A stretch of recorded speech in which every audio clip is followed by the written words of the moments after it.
Dear students, welcome you all. I am Dr. Nagaraj, Department of Physics, Bangalore Institute of Technology, Bangalore. In this session, I am going to explain you Maxwell's equations. The whole syllabus I have divided in this manner: scalars and vectors, del operator, gradient, divergence and curl, divergence theorem and Stokes theorem, Maxwell's equations, and finally electromagnetic waves. And the detailed syllabus is mentioned over here. To begin with, some historical background. First of all, light is of course familiar to everybody and has been familiar since time immemorial. Physicists have tried to explore light. Some of them tried to say what light is, and some tried to find out how it behaves. But one common question was, by what process do we see the light? There have been many theories. In 17th century, two theories were proposed, namely corpuscular theory by Newton and wave theory by Christian Huygens. Both were quite opposite. With time, wave theory gained momentum, and in 1801 it was experimentally verified by Young through his double slit experiment. But still there were some doubts. Then came Fresnel. He submitted his work on diffraction of light using wave theory of light in 1819 to the French Academy of Sciences. Here is an interesting story. That academy was dominated by the supporters of Newton, and they challenged Fresnel to prove a strange result. You know what is that strange result? If his theory of wave is correct, then light wave should flare into the shadow region of a sphere, producing a bright spot at the center of the shadow. In fact, Fresnel himself was not aware of this, and he had never tried this particular concept. Anyway, the committee arranged for the experiment. Surprisingly, they could see the predicted bright spot over there.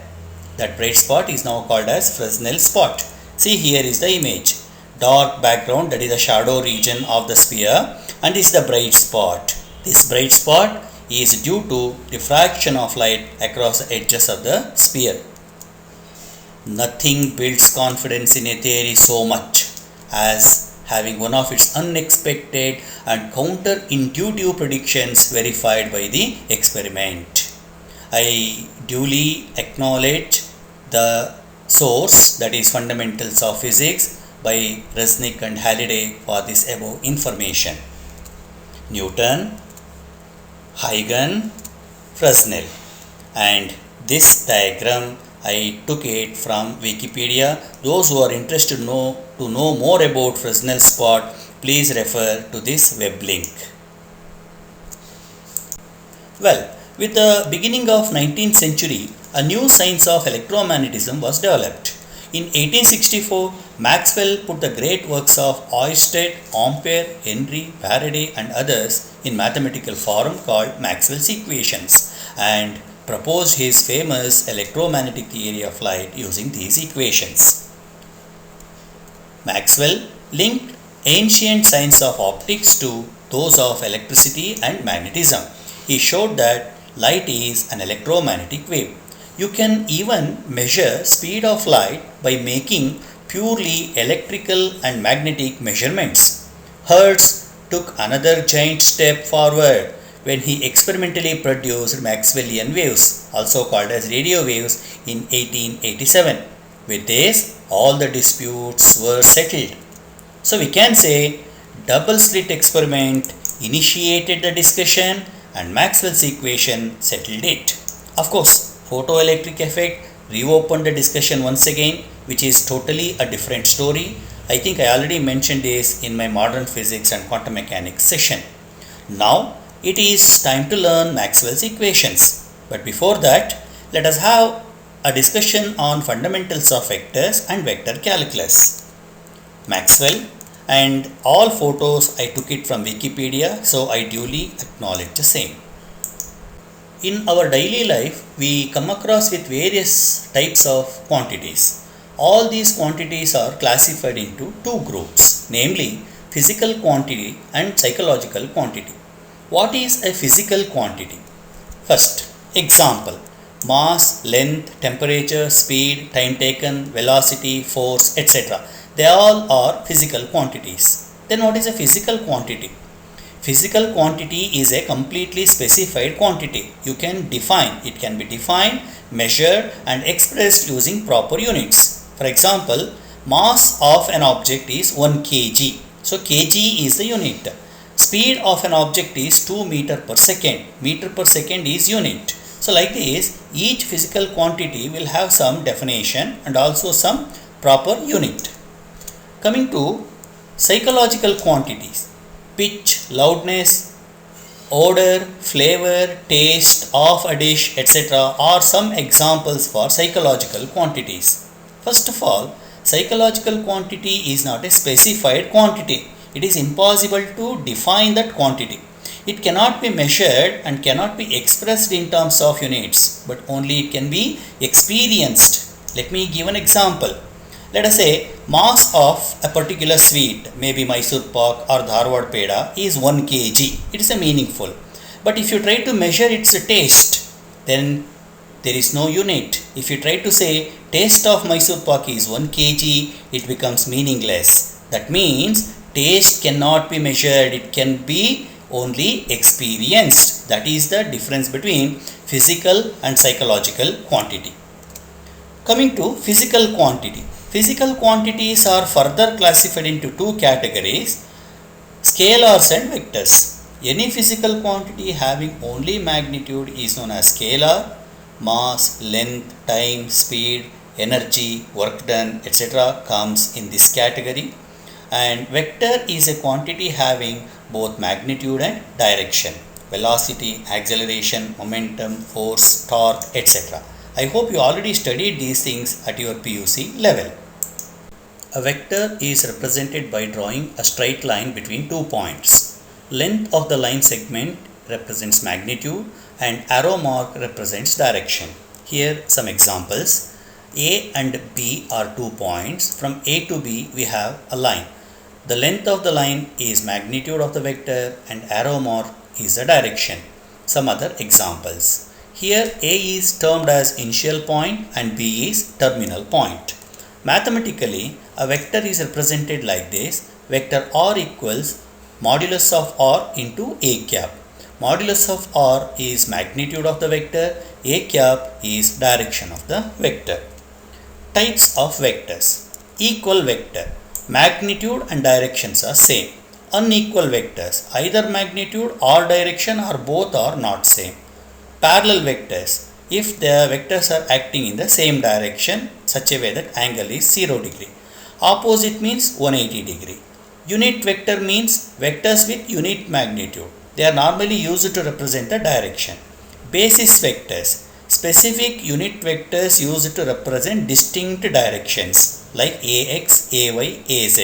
These are the basic vectors along X, Y, Z axis. Every vector can be written as a combination of scalar and basis vector. For example, vector R is equal to 2AX plus 3AY plus 5AZ. Here 2, 3, 5 are scalars. Null vector means a vector with 0 magnitude. Position vector. A vector used to specify position of a point with respect to fixed position O or fixed point O. It is normally represented by vector R. Here I would like to make one clarification regarding basis vectors. In PU level, normally basis vectors are represented by I, J, K. I represents x-axis, J for y-axis, K for z-axis. But in engineering, physics or in other branches of engineering such as electrical and electronics engineering, these basis vectors are represented as AX, AY and AZ for various reasons. And here 2AX, that means 2I plus 3AY means 3J plus 5AZ means 5K. Like that it goes. One step further. Calculation of magnitude of a given vector. See, OP is a position vector which represents position of a point P having coordinates x, y, z. The magnitude is given by root of x square plus y square plus z square and the direction is given by vector r divided by magnitude of the same vector, that is xax plus yay plus zaz whole thing divided by root of x square plus y square plus z square. If there are two distinct points, say point P here, point Q here, with different coordinates like x1, y1, z1, x2, y2, z2, then vector PQ, say P to Q, anyway it is not shown here, that PQ equals x2 minus x1 ax plus y2 minus y1 ay plus z2 minus z1 az. Dear students, this x2 minus x1 or y2 minus y1 or z2 minus z1, they are called components of the vector. Anyway, its magnitude is given by this equation, which is very much similar to this first one, and direction using this equation, again similar to this. One more step further, vector addition. You all know two vectors can be added or can be subtracted using law of triangle or law of parallelogram of vectors. It goes like this. Here I have two co-initial vectors, means same starting point, vector P and vector Q. How do you find the sum of P and Q? Draw a line parallel to P. So this is the terminal point of P. Then here you put the second vector. That means at the terminal point of the first vector, place initial point of the second vector. Then you draw line proportional to magnitude. Then join the initial point of the first vector, terminal point of the second vector, and that line represents resultant of P and Q, that is P plus Q. Its length is proportional to magnitude, and of course the direction of arrow mark indicates the resultant direction of the vectors. Or it can be even other way also. That means you take the second vector first, then you put the first vector next, join initial point of the second vector, terminal point of the first vector, you get the same thing. Now some additional information regarding sum of two vectors, means vector addition. First of all, vector P plus vector Q is equal to Q plus P. That is what I told here. It is nothing but commutative property. Next, P plus Q plus R is equal to P plus Q plus R, associative property. Like that we have additive identity, additive inverse, associative law, distributive law, and also distributive law once again. Please go through here. Here vector P and vector Q or vector R, they are all vectors. L and M stands for scalar quantity. After vector addition, now it is time to review vector multiplication. See, in scalars there is only one type of multiplication, which finally gives another scalar quantity only. But in vectors we have two types of multiplication, namely scalar product, also termed as dot product, vector product, also termed as cross product. Now regarding scalar product, consider two vectors acting at an angle of theta. Then P and Q are two non-zero vectors acting at an angle theta. Their dot product or scalar product is equal to product of their magnitudes into cosine of the angle between them. Let us take one example. Work done is dot product of force and displacement. As you all know, force is a vector, displacement is a vector. When you take the dot product of these two, then it gives a scalar quantity called work done. So here force is acting on the body in this direction and body is displaced in this direction with an angle of theta. Then how much of work is done on the body? That is given by F into S into cos theta. Some other examples for scalar product: electric flux, that is E dot ds, energy stored, that is once again F dot S, or energy stored in a dipole, that is E dot P, where E is electric intensity, P is dipole moment, or some other examples. You know, scalar product of two vectors gives a scalar quantity. That is why it is named as scalar product. See, in this coordinate system, we can write ax dot ay equals ax dot az equals ay dot az, that is equal to 0. Why? Because ax dot ay means ax and ay, two vectors acting at an angle of 90 degree, and cos 90 is 0, therefore the dot product is also 0. So the summary, dot product of two perpendicular vectors is always 0. Coming to this diagram, if force acts on the body like this and the body is displaced like this, then work done is 0. For example, a man carrying load on his head and climbing up staircase, work done is not 0 because displacement is in the direction of the force. If the same man is walking on the floor with load on his head, work done is 0 because angle is 90 degree. Next, ax dot ax or ay dot ay or az dot az is equal to 1 because ax means angle is 0, cos 0 is 1, therefore work done is, or dot product is non-zero. Coming to vector product, if two vectors p and q are acting at an angle theta, then the vector product, also called as cross product, is equal to product of their magnitudes into sine of the angle between them. Example, torque acting on a body is given by, or torque acting on a dipole is given by tau equals p cross e, that is equal to modulus of p modulus of e into sin theta, where p stands for dipole moment, e for applied electric field. Regarding vector product, ax ay, the cross product, is equal to az.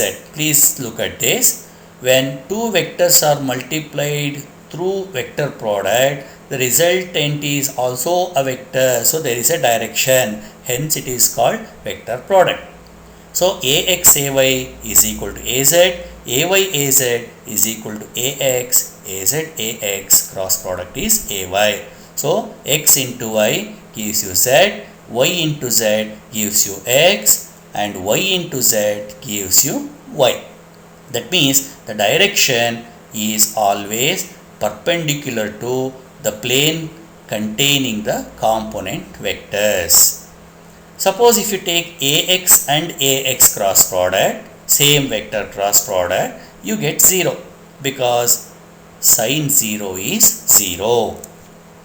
Further, p cross q is not equal to q cross p, means it does not obey associative law.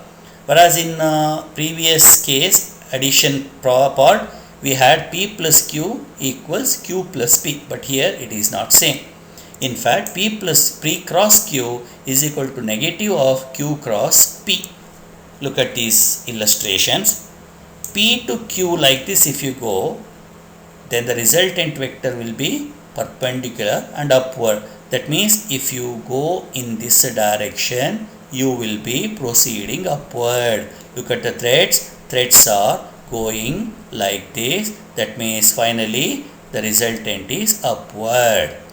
Suppose if you go other way, q to p, so like this if you go, the resultant vector downward. So this is equivalent to your thumb rule, right hand thumb rule. Hold your right hand such a way that thumb represents the resultant, the remaining fingers encircling the thumb represent component vectors. So here p and q are component vectors. If you go from q to p, the resultant vector is downward. So you are going downward. So you are going downward like this. So when you multiply qp, the resultant is along negative axis. When you multiply p and q, resultant is positive axis. With this knowledge of scalars and vectors, now it is time to get exposed to scalar and vector fields. Before taking up the definition, let me take one example. Here I have incense stick and the fragrance is spreading everywhere over here. Whether you stand here or here or here, anywhere in this region, you will feel the fragrance. But the amount of fragrance what you feel varies from point to point. Okay, if you are very close to the stick, you will feel strong fragrance. If you move away from it, either in this direction or in this direction or like this or like this, so as you move away from the source, let me call it as source, the magnitude keeps on decreasing. So this region of influence where you can feel something, what is that something here? Fragrance, is known as field. Now each and every point in this region is represented by three independent parameters. A point in space is described by three independent parameters, namely x, y, z. A continuous function of the position of a point in space is known as a point function. For example, you take this itself as origin, then x-axis, y-axis, z-axis. X-axis, if you are here, it is x1, somewhere here x2, like that. Similarly y1, y2, similarly z1, z2, etc. So take any one point somewhere here, it will be having one x coordinate, one y coordinate and one z coordinate, and that point is nothing but point function. The region of space in which the point function represents a physical quantity is known as field. That is what this entire region is known as field. Look at the fragrance cloud around the incense stick, that cloud, that is the field. Now, there can be two types in field. First one is scalar field. Scalar field is a region of space where each and every point has only magnitude and does not depend on how the coordinates are chosen. It is represented as f of x. Scalar fields are represented only by surfaces. For example, density of gas, temperature, pressure, etc. Even electrostatic potential also. Coming to this example once again, from the origin, whether you stand at a distance of 1 meter in this direction or in this direction or like this or like this, you feel same fragrance. So in this zone, wherever you stand, you will feel the same fragrance. Or okay, this is something like a flame, and if you stand somewhere here, you will feel some heat. So temperature of air here will be same as temperature of air here, which is at same distance. So everywhere at fixed distance from the source, there will be same temperature. Such type of fields which are independent of directions are nothing but scalar fields. As I told, all scalar fields are represented by surfaces. This is nothing but equipotential surface diagram. Please recall this diagram from your PUC. Here is a positive charge. As you move away from the charge, field intensity and potential decreases. I will take intensity later on. Now let me take potential. At a distance of, let us say, 2 meter, let us say potential is 20 volt. Same 2 meter here also 20 volt, here also 20, here also 20. So all those points, if you join, you generate a surface which is nothing but equipotential surface. So these dotted circles are many such equipotential surfaces. This may be 20 volt, this may be 10 volt, this may be 5 volt and so on. So that is about scalar field. Now coming to vector field. Vector field is a region of space where each and every point associated with point function is a vector point function. That means it has magnitude and direction. For example, if you measure some quantity over here, it is in this direction. Certainly, it is not same as the quantity which you measure here because it will be acting in this direction. For example, electric intensity somewhere here acting like this and somewhere here acting like this. Even though magnitude of intensity same here and here, directions are different.